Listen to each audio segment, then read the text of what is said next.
For the last question, we're going to do a comparison of simple interest and compound interest. The question is, Peter invests $5,000 for 3 years at 6% per annum simple interest.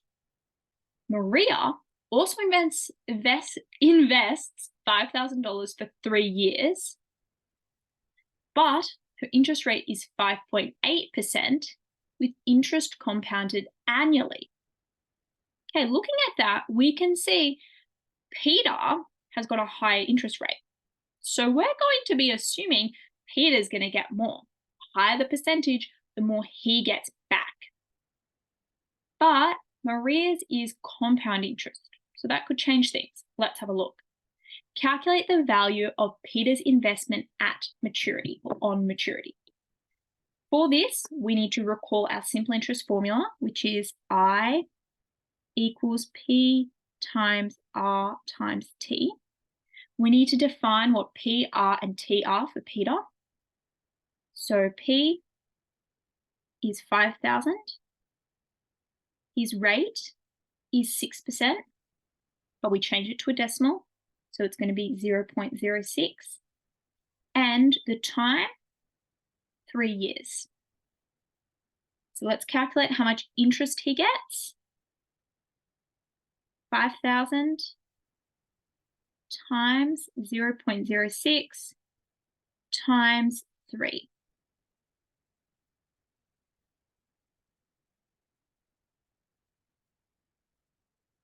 $900.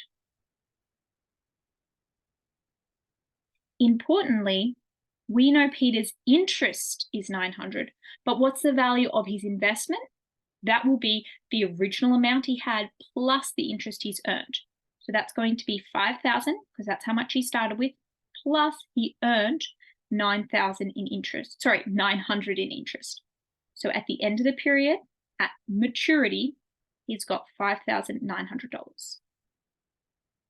Show the compounded value of Maria's investment is greater than Peter's investment. Okay, there's a few steps involved in this. First, we have to find the compounded value of her investment, and then we have to identify whether or not it's greater than Peter's.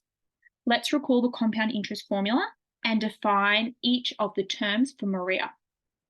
Compound interest, A equals principal times 1 plus the rate to the power of time. For Maria, her principal was also 5,000. The rate is going to be 5.8%. As a decimal, that's 0.058. And her time is 3 years. Let's just check.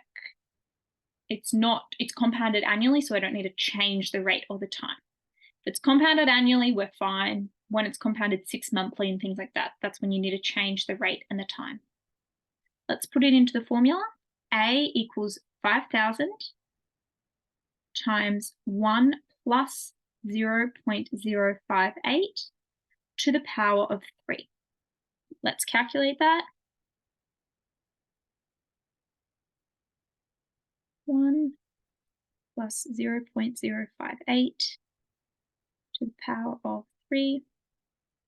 Okay, amount is equal to $5,921.44.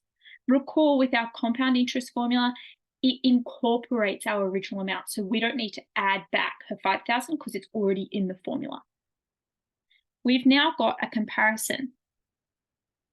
Maria has 5,921 at the end of the period, while Peter has 5,900. Okay, so we've shown that she's got a little bit more. She's got $21 more.